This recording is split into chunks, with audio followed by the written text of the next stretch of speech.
Diwali delight at Kalyan Jewelers. Up to 50% off on making charges. Conditions apply.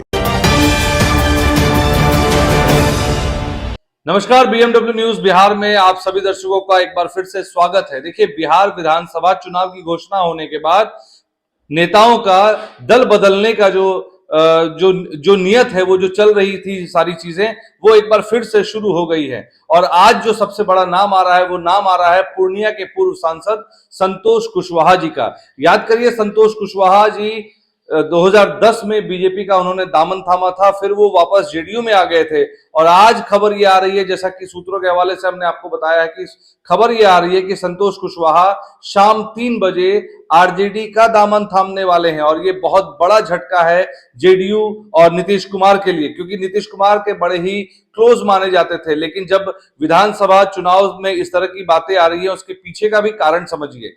देखिए, पूर्णिया में जब लोकसभा चुनाव हुए तो संतोष कुशवाहा के बारे में कहा गया कि बहुत ज्यादा सीरियसली उस चुनाव को नहीं लिया उन्होंने।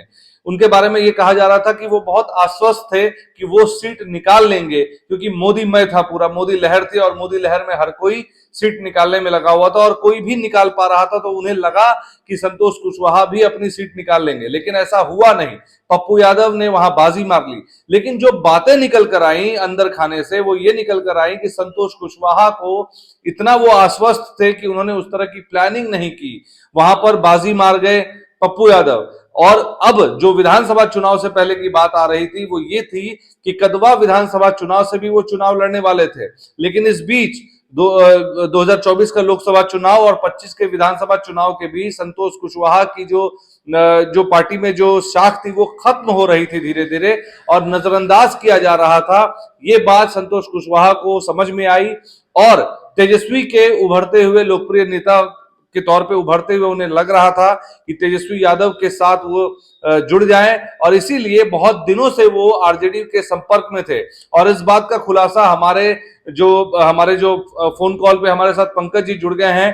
पंकज जी से बात करते हैं और समझते हैं कि क्या कुछ मामला है इस चीज को लेकर, और कैसे संतोष कुशवाहा अचानक से पलटी मार रहे हैं और वापस आरजेडी के खेमे में जा रहे हैं। तो आइए देखिए, सुनते हैं पंकज जी से क्या हमारी बातचीत हुई है। हेलो जी नमस्कार पंकज जी, ये बताइए, बीजेपी छोड़कर पहले तो जेडीयू का हाथ थामे, अब नीतीश से भी मुंह मोड़ लिया है संतोष कुशवाहा ने। खबर आ रही है कि शाम 3 बजे जो है वो आरजेडी से नाता जोड़ने वाले हैं। देखिए अभिषेक जी, अभी जो भागदौड़ का समय है, अभी सीटों का माने घोषणा भी नहीं हुआ किसी पार्टी को लेकर के, और कई सिटिंग कैंडिडेट हैं, उनका टिकट कटने वाला है। उसके चलते वो पहले ही देख रहे हैं कि जहां से जिनको चुनाव लड़ना है, वो चाह रहे हैं कि जहां से हम सुरक्षित में टिकट मिल जाए, सीटों की घोषणा हो जाए। तो राजद भी अभी अपना पूरा हाथ फैला के बैठी हुई है, ताकि वो देख रही है कि अभी राजद ने अभी तक अपने सीटों का घोषणा नहीं किया है, इसलिए कि वो देख रही है कि बीजेपी घोषणा कर दे, जदयू घोषणा कर दे, उसके बाद उधर से जिनकी टिकट कट जाएगी वो इधर आ सकते हैं। इस उम्मीद में तेजस्वी यादव भी रुके हुए हैं। तो जिनकी बात अगर उधर नहीं बनती है, तो कहीं ना कहीं सामने से जहां पर उनको उम्मीद लगेगा, जहां पर मिल सकता है, वहां जाएंगे ही। तो खबर तो ये भी आ रही थी कि काफी टाइम से आरजेडी के संपर्क में थे, लेकिन सवाल ये है कि सिर्फ आरजेडी क्यों, कांग्रेस में भी तो जा सकते थे। नहीं, देखिए आरजेडी अभी क्या है कि तेजस्वी नई नई घोषणा कर रहे हैं। कल प्रेस कॉन्फ्रेंस करके उन्होंने कहा कि हर घर को एक नौकरी देंगे। तो देखिए, अब ये वादा कितना पूरा कर पाते हैं जनता के बीच में, ये तो कहना मुश्किल होगा। लेकिन अभी क्या है कि लोग को तेजस्वी के बारे में, तेजस्वी की छवि अच्छा समझा जा रहा है। और कोसी सीमांचल की अगर बात की जाए, तो उधर जो है कि मैंने आरजेडी का कोई अस्तित्व नहीं था। अभी क्या है कि वो इसको बचाने में, और जो इनका जो वहां का वर्चस्व था वो खत्म हो चुका था, इसको वो फिर से वापस लेने के लिए ये काफी ताकत लगा रहे हैं और दिमाग लगा रहे हैं कि जैसे भी हो हमको इस बार सत्ता में आना है, सरकार में आना है, इसके लिए कुछ भी कर सकते हैं। तो खबर ये भी आ रही है कि धमदाहा सीट से चुनाव लड़ने वाले हैं, और धमदाहा कुशवाहों का एक निर्णायक सीट है, वहां पे कुशवाहों का निर्णायक वोट रहता है वहां पे। तो कहीं ना कहीं तो वहां के माने लोकल है कैंडिडेट का फर्क तो पड़ेगा है। तो लेसी सिंह के टक्कर में रहेंगे, तो क्या लगता है इस बार जनता मूड बना ली है परिवर्तन का, ये आरजेडी को लोगों का कहना है। और इसी को लेकर के तेजस्वी यादव जो है किसी भी तरह का चूक नहीं करना चाह रहे, जैसे भी हो, जिसके साथ भी जाना हो।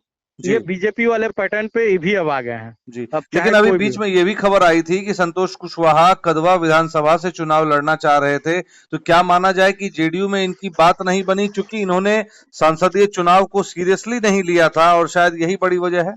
जेडीयू में माना जाए तो संजय झा छोड़ करके अभी किसी का भी बात नहीं चल रहा है। इसके कारण भी कई जेडीयू के कार्यकर्ता हैं, नेता हैं जो नाराज चल रहे हैं। और अभी आप देखिए 2 दिन में और नया बात आएगी, नई सीन समझ में आएगी कि क्या करना है। तो ये जेडीयू के लिए तो एक तरह से ये करो या मरो वाली स्थिति है, क्योंकि अभी हाल फिलहाल पूर्व मंत्री लक्ष्मेश्वर राय ने भी पार्टी छोड़ दी थी। देखिए आपको एक बात बता देते हैं, अभी संजय झा जो जेडीयू में है ये पूरी तरह से माना जाए तो ये बीजेपी का ही आदमी है। और तो ये जो बात चल रही थी, बीजेपी भी चाहती है कि जेडीयू के बहुत सारे लोग टूट के उसमें आ जाएं, लेकिन ऐसा हो रहा है कि जेडीयू के लोग टूट के आरजेडी में जा रहे हैं। क्योंकि वो देखिए कई जगह पर ऐसा है ना कि बीजेपी का अस्तित्व नहीं है। कुछ ऐसे सीटिंग है जैसे राघोपुर में बीजेपी से किसी कैंडिडेट को अगर टिकट दिया जाए वो कभी नहीं निकलेगा। वो राघोपुर सीट है जब फुल्ली आरजेडी बेल्ट है। तो कई जगह देखिए ग्रामीण प्रदेश में कई जगह है जो लालू को ही जानते हैं लोग। और तो सीमांचल शुरू से जो है आरजेडी का एक बड़ा वोट बैंक रहा है यहाँ पर। तो संतोष कुशवाहा अपनी सीट मतलब चाहते हैं कि किसी तरह से उनकी इमेज और धाक बरकरार रहे, इसलिए वो आरजेडी में जा रहे हैं। हाँ, बस यही बात है, किसी तरह से अपनी कुर्सी भी बची रह जाए और काम। लेकिन नीतीश कुमार के लिए तो बड़ा झटका है। तो ये आपको तो बता दिए ना कि संजय झा जो है, संजय झा ये बीजेपी के ही आदमी है। और कहीं ना कहीं जो तेजस्वी से अलग हुए थे नीतीश कुमार, उसमें संजय झा का बहुत बड़ा भूमिका रहा था। तो ये भी माना जा रहा है कि बीजेपी डैमेज तो करेगी जदयू को और डैमेज करने में लगी हुई है। चिराग पासवान भी जो आगे दिखा रहे हैं, तो वो जदयू के भी कई सिटिंग कैंडिडेट हैं, उनके टिकट साफ कर रहे हैं। वो करेंगे वो भी सीट पे लड़ेंगे, जीतन राम मांझी की एक सीट है उस पे भी लड़ेंगे।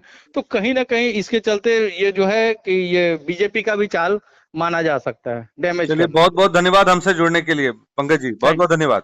तो देखिए पंकज जी से जो आपने सुना, हमारे पंकज जी जो हमारे साथ फोन लाइन पे जो जुड़ चुके थे, उन्होंने बताया कि देखिए इसमें पूरा जो मामला है इसमें संजय झा जी का है। संजय झा जी चूंकि अभी उनकी जेडीयू में बहुत चल रही है और संजय झा जी के साथ जो रिलेशन थे संतोष कुशवाहा के, वो माना जा रहा है कि वो थोड़े तल्ख रिलेशन में थे। और संजय झा जी आज अभी के समय में महाभारत के संजय बन चुके हैं नीतीश कुमार के लिए, और जैसा वो कह रहे हैं वैसा ही नीतीश कुमार कर रहे हैं। तो देखिए संतोष कुशवाहा का जो मूल कारण रहा है टिकट उनका कटने का, जो कदवा विधानसभा से भी वो चाह रहे थे चुनाव लड़ने के लिए, वो संजय झा ही हैं। संजय झा ने जिस तरह से नैरेटिव सेट किया कि संतोष कुशवाहा चुनाव अगर लड़ते हैं तो नुकसान होगा, शायद इन्हीं सारी बातों को लेकर संजय झा ने या नीतीश कुमार या जेडीयू कह लीजिए संतोष कुशवाहा का टिकट काटने पर आमादा थे। लेकिन एक बड़ा सवाल यह भी है, जैसा हमने पंकज जी से भी पूछा कि कांग्रेस की तरफ फिर क्यों नहीं रुख कर रहे। कांग्रेस भी तो बड़ी पार्टी है। उनका कहना है कि तेजस्वी चूंकि उभरते हुए नेता हैं और लोकप्रिय नेता बन चुके हैं आज की डेट में, उन्हें लग रहा है कि वहां पर जो सीट, जो कुशवाहा समाज का जो निर्णायक वोट रहता है धमदाहा विधानसभा में, चूंकि बात निकल कर आ रही है कि लेसी सिंह के विरुद्ध आरजेडी इन्हें टिकट देगी और धमदाहा से चुनाव लड़वाएगी, क्योंकि वहां पर कुशवाहा समाज का वोट बैंक अच्छा है और वो निर्णायक भूमिका में रहते हैं। और कुशवाहा समाज भी लालू यादव को उतना ही पसंद करता है जितना कि वो भाजपा में नरेंद्र मोदी को करते हैं। लेकिन अगर संतोष कुशवाहा चुनाव वहां से लड़ते हैं तो ये माना जाएगा कि संतोष कुशवाहा का जो कुशवाहा वोट बैंक है वो उनके साथ इंटैक्ट होगा और ये कहीं ना कहीं लेसी सिंह को डेंट पहुंचाएगा। और ये तेजस्वी की लहर में, क्योंकि तेजस्वी भी लोकप्रिय नेता है, उनकी लहर में संतोष कुशवाहा की ये सीट निकल जाएगी। इसीलिए संतोष कुशवाहा भी ने देखा कि उनकी सीट ऐसी वो चुने जिसमें कि उनको जीत उनकी सुनिश्चित हो जाए। और इसी को लेकर धमदाहा से अब बात आ रही है कि शाम में जैसे ही वो 3 बजे शाम में जैसे ही राजद में वो शामिल होंगे तो धमदाहा सीट से वो चुनाव लड़ सकते हैं। अभी की अपडेट में बस इतना ही। आप बने रहें और भी अपडेट्स के लिए, क्योंकि बिहार विधानसभा चुनाव अब सर पर है, अनाउंसमेंट हो चुका है और इस तरह की बड़ी अपडेट्स आते ही रहेंगे। तो बने रहें BMW न्यूज बिहार की तमाम खबरों के साथ। बहुत बहुत धन्यवाद। हमारा वीडियो अगर आपको अच्छा लगा हो तो आप हमारे वीडियो को लाइक करें, शेयर करें और हमारे चैनल को सब्सक्राइब जरूर करें।